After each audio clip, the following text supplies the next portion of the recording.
Hi guys, and welcome back. And today I'm going to do something a little bit unusual because I don't really do them all that often.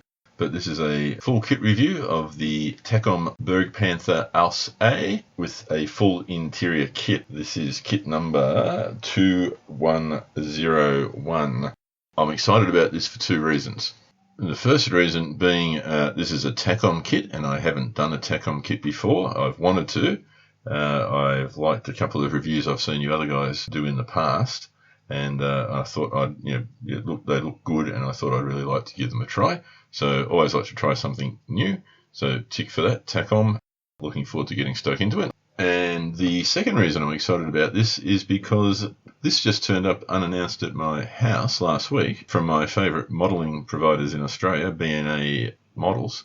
And I went through a couple of emotions when the box turned up. So initially I thought, I can't remember ordering anything. Perhaps I've been sent someone else's order, which would be unusual because the boys and girls at B&A never get it wrong. And then I thought, I was mucking around with a wish list on their website a couple of days earlier. Perhaps I've accidentally ordered something, which you can never discount with me. Anything's possible. So I sort of opened the box with the expectation that it might be some Dutch infantry and couple of other bits and bobs and some paints and some thinners, but there wasn't. There was this magnificent kit, Bergepanther, and there was also a little note in the box from the sender. And the sender was one Stephen Mottram. To say that I was shocked and stunned is an understatement. I was actually really quite taken aback. And a nice little note from Steve, which I won't share with everybody, but just left me quite dumbfounded. So obviously a huge thank you to Steve. I've already emailed him. Steve and I flick a few emails backwards and forwards fairly regularly. So I've already thanked him for that, and also bagged him out about the Aussies beating the Poms in the cricket. And he took that well by abusing me with every other sporting success England has had over Australia, and I think the ledger's probably slightly in his favour.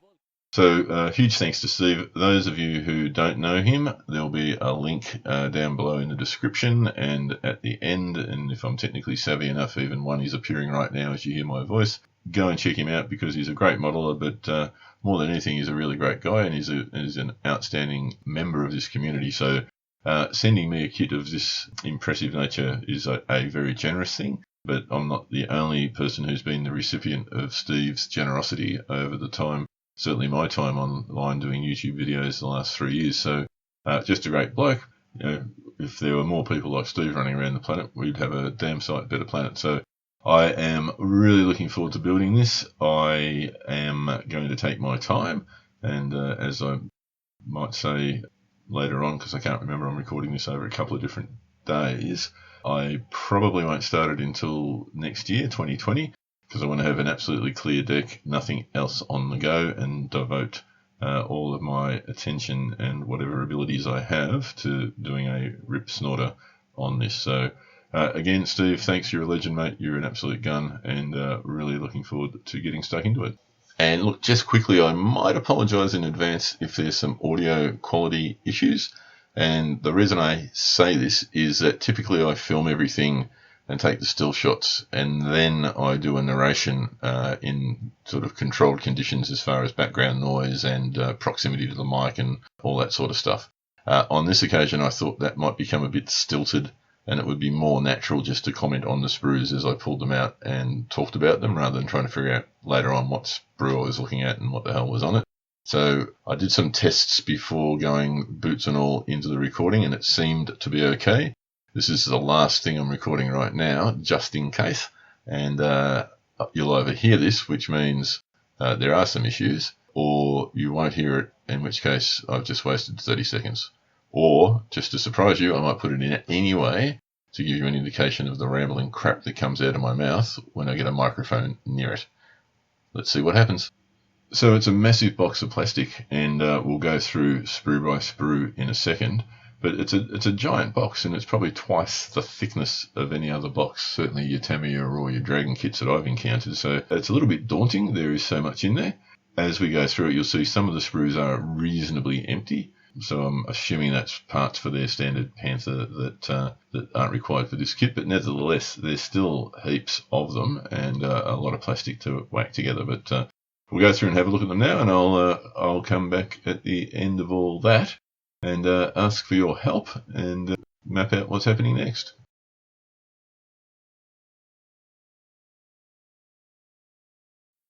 So we'll start off with the instruction manual, and a fairly big beast it is as well. And there's also lots of goodies on the inside there. So we'll have a opening up of the plastic bag, if I can do that. So there's the manual, and it's quite a big beast.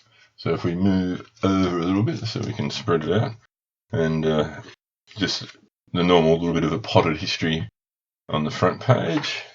Some of the assembly instructions on the left, and then a sprue map, tiny little sprue map, which is always helpful and sometimes fun.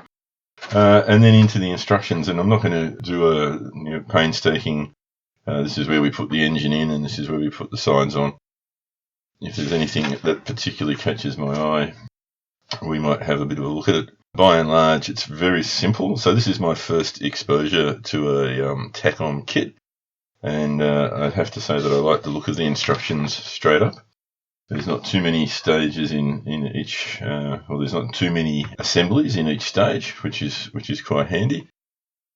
I was nervous when I saw those on the sprue, and I'm equally as nervous when I see them on the instruction manual. Tracks are a combination of individual little pieces and then some of the larger lengths. Get into the more detailed assemblies as we get further in. And then starting to put the fenders on the side. I think that must be maybe the winch and crane mechanism. And already we're up to assembly 23. Now there are fewer parts in each stage, but I'll probably be finished most Tamiya kits by this stage. Engine construction. I got to say I am really happy with the clarity of the instructions. I think they look good. So the proof will be in the pudding when I actually get to doing it all. But so far I think it's within my gift to be able to get this put together.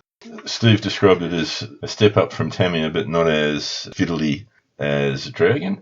And so far that would appear to be the case. So I'm reasonably encouraged. I think the crane mechanism has slightly spooked me already, just in having a look at some of the parts that are involved in that. But I'm sure we'll forge our way through. I think it opens up the door to lots of different diorama ideas, and I'm going to ask for your help later on about what sort of diorama it would look good in. Then we've got the colour call-outs. So we've got the Western Front in 45, the captured Bovington one, 45, Hungary 45, and the Western Front in 43. So I've got no clear idea at this stage what I want to do. Then there's some detail around the interior painting, which thank God, because it's going to be my first proper interior. So I need all the help I can get. I have to go looking for some reference books. More on the interior, and then the engine and the winch crane mechanism. A nice little picture of the vehicle itself. And that's it. So the instructions so far, on first look, pretty happy. I think I'll be able to work my way through those. So inside the instruction manual plastic bag is also all the other little bits and pieces. So quite a little bit of rope. And I'd say what would be designed for the tow cables, which is quite flexible and bendy, so that I haven't seen that exact material before, so it looks pretty good. Just the grills in the PE, and that also had a tiny little piece of chain in there as well. Some more what looks to be like the tow cable material, but significantly thinner and shorter, so I guess that's got something to do with the winch. More very fine chain, which looks lovely. And then the decals, and not a lot of decals, just a few letters, a couple of dials, I imagine for the controls of the winch. And I'm already thinking that I might be able to utilise some of those other German vehicle, the Waffen SS decals that I got for the 88, so maybe incorporate those. But all in all, quite a nice little haul. And also to mention, there's also a little correction sheet for step 15.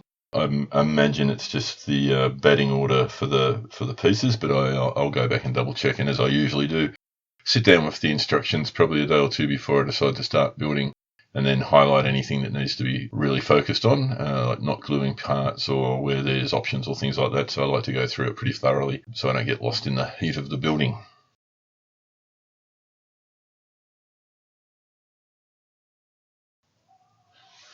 And so on with the plastic, and quite frankly, it's daunting. There is an absolute ton of it. So certainly going to be something that I need to make sure I clear the decks. And I want to start this, but I want to start this when I've got absolutely nothing else on the go.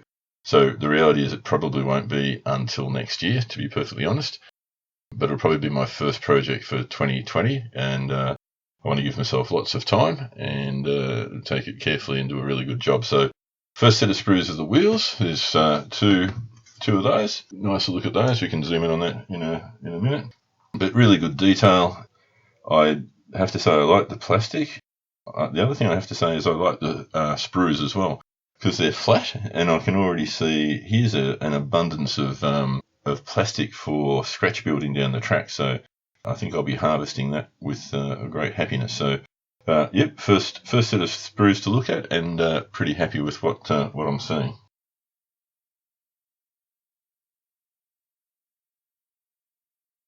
There's also two of these. We won't look at both of them because they're identical. And again, more to do with the wheels up here and the things that you put the wheels on. I've gone blank. Idlers? No? I don't know. And then lots of little tiny brackety things. Lots of little parts everywhere. So again, some really nice detail in the moulding for some of these. That's quite nice. Really clean and crisp everywhere. I can't see any signs of flash or any miscastings. So, wow, yep, pretty happy with this. I think it looks really good. I mean, that's some really good detail in some pretty small pieces just there. So, most impressed at first look. So next up is E2, and there's not a lot on here to trouble the scorer, so we might just come up and have a closer look. A few hatches and I guess visor covers by the looks of things. So interestingly, with the Takom kits, and as I said, it's my first exposure to them, if there's a part that's perhaps was there for maybe a normal Panther, it ain't here now, which is fine by me. It doesn't really bother me if I don't accumulate any parts that arguably I'll never use anyway into the future. So that's E2. Then we've got F2, and I quite like the way they do that as well. For you guys who have built heaps of Takom kits, you're probably thinking, well, you're a twit, it's not that great. But with my dodgy eyes, that's so much easier to see. So a bit more around the wheels here. Fire extinguisher, which looks very nice. Lots of the tow cable ends. I say that's a wooden block. Shovels, axes, all that sort of stuff. And again, I'd have to say really, really impressed with the quality of the moulding. So here we have sprue T2, and again, lots of nicely moulded parts, some very fine detail there, which looks quite good. Really, you'll know I haven't got a clue about these Bergpanthers because I don't know half of what this stuff is, but it all looks good quality in terms of the moulding. So that's T2. So in the same bag, we had S2. So that looks like the that front part that I see on the thing, like the dozer blade, and the timber, I'd say, floor for the box on the top with the sides. That all sort of makes sense to me. And that looks like a canvas cover of some sort. And again, just saying the same thing over and over again, but nice quality. So looks good to me. So here we have sprue B3, and it looks to me like it's largely all the bits to do with the crane or the winch mechanism, but I say that with a degree of ignorance, so maybe it's not, but it looks like it might be. And again, really good detail in there. I am super impressed. I mean, the detail on the side here of this part is quite special because it actually runs along the mould line, the seam line, and it's still quite distinct. So very, very impressed with the quality of what is in their box. So here we have sprue J3, and again, big holes in the middle. I'm not sure if anything's missing. I think maybe that's just the way it was that was put together. Lots of little parts here, and again quite tidy. Excellent detail. So that is excellent. I'm optimistic that this will go together really, really well, because everything looks like it's high quality engineering. So that's always encouraging when you see parts that look a little bit misshapen, or there's lots of flash, or there's that misalignment in just the part itself. It sort of sends me a message that this could not be much fun. And the next one at bat is H3. Now I'm starting to get a bit more familiar with, there's some tanky bits here. So the two side there, that would look to me like the rear. That looks like the side fenders. So starting to get back into familiar territory. And again, some quite nifty detail on that, which I think is good. And good quality. So more of the same, really. So we have Sprue E here. And again, lots of little gribbly bits. And again, I just really like the detail on some of those parts. I mean, I think that's exceptional. So lots of levers and pipes and things like that. Now, these are all packed in separate plastic bags, 1 or 2 sprues to a bag. So there's been no damage on any of the parts so far. And hopefully that remains the case. But I really do like the quality of the moulding. So it doesn't seem to matter what size the part is. They seem to they get it right. And Sprue L, which is good, which I think is a bit of the cooling system or air conditioning there. And some, I think, rings perhaps. Sort of feel like cupola rings, but I doubt whether they are. And some other bits and bobs, boxes and what have you. So all good. Looks nice and tidy. A little bit of, I don't know, I was going to say a little bit of flesh, but there's not. So far they haven't blotted their copybook at all. So here we have Sprue K3, and again a few more familiar parts for me in terms of the hull, and that'll be, I guess, the front glasses, the fenders, some of the filters, the grills. So yeah, again, lots of little parts and lots of little pipes, which I'm sure will make it look fantastic when it's done, and all the details there. Some quite nice moulding there. So yeah, all pretty straightforward and nice and clean. And here we have Sprue U, and lots of holes here, which again I'm assuming are normally there for their stock standard Panther. A couple of very fine little bits up here and there, and I guess they're part of the side fenders, so, and a little bit of the aircon or the air filtration system. So pretty straightforward, I think. And here we have Sprue P5. I swear this is about the third one of these I've seen so far, so not sure about what's going on there. We've got a bit of exhaust action going on here, and then a lot of stuff up the top here with the crane and the assembly for that. So that's going to be interesting to do, and hopefully I make a good fist of it. So here we have Sprue N, and that looks like it's got a fair bit to do with the construction of the engine. I'm not sure if it's all engine, it could well be. Some very nice moulding details there as well. I suspect it is all engine, to tell you the truth, and pipes that are associated with it. So the same as every other Sprue we've seen. Got to be happy with it. Very clean and tidy. I think that'll look good built up. Hopefully I'll make a good job of it. So here we have G2, which I think is more craney sort of stuff up here.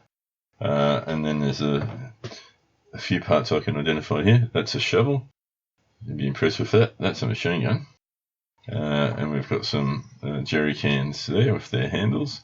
And other than that, some of these are a bit of a mystery to me. But that's a wooden block there. So I'm kicking goals right, left, and centre.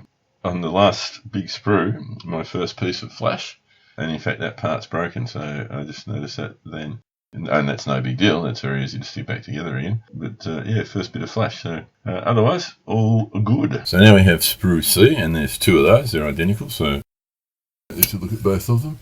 And these are the tracks.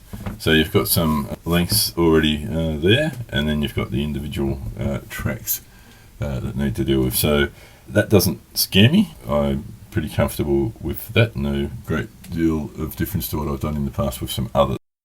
Great detail again. If we get a bit closer, you can see some of the detail there. All good. pretty comfortable with that. Now, what does scare me is the two of the Sprue Fs, which have got all the guide horns. So you've got to clearly, and I haven't read the instructions that closely, but I don't think I need a degree in rocket science, that I have to take these fellas off and stick them on here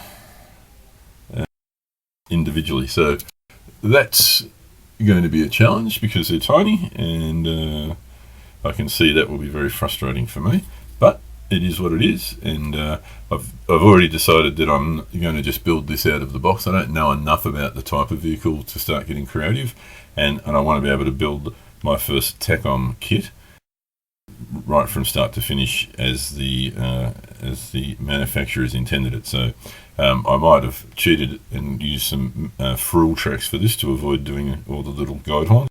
But I think it's part of my development in the hobby, and I think everyone probably needs to do this at least once. It might be the only time I do it, though. And we come to the last bag, and it's got, first of all, this, which is interesting because I don't know why. I'm sure there's a reason. But they are moulded in different colour plastic. It feels the same as the other plastic, maybe just a bit shinier. Also smoother, but so they're in the last bag, two of those. And then the only part that I can definitely say I understand at the first glance is the upper hull, and it looks pretty good. And there's a nice, I'm not sure if it comes through, but there's a nice texture to the steel moulded in there, which I think looks great. And that's it. So that's all the parts. So just have a quick recap, and we'll be done. Okay, so look, based on that, I think we probably all agree it looks like a pretty damn impressive piece of engineering, really well moulded, nice crisp parts, virtually no flash whatsoever, and I have high expectations that this will fit together really nicely, assuming my skills are up to the challenge. Now, what I did want to ask was, not overly familiar with this kit, but I've seen a few versions of it on YouTube, and typically it's there with some other sort of broken down German tank, and that's fine. But I sort of like to do something a little bit different, and I haven't got a clear view of what that might be. So I'm going to ask you guys, the viewers, and my subscribers in particular, in the commentary below, give me an indication of what sort of scene you think might be a good scene to show this in. And if there's a few responses to that, we might then sort of gather them together, and I might come back to you guys with a bit of a poll to say, all right, well, there's half a dozen ideas here. Which one do we want to run with? I've got no preconceived ideas at all, but given that it has got an interior, I think it would be a shame to make me do that and then not display it. So perhaps something with the interior of the Bergepanther on display as perhaps the primary requirement, and then everything else is on the table.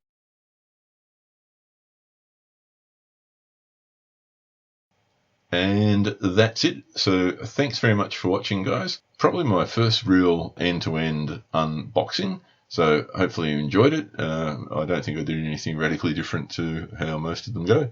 And look forward to your comments as always. So like if you liked, sub if you're not already subbed, so you can keep up to date with the new videos as they come out.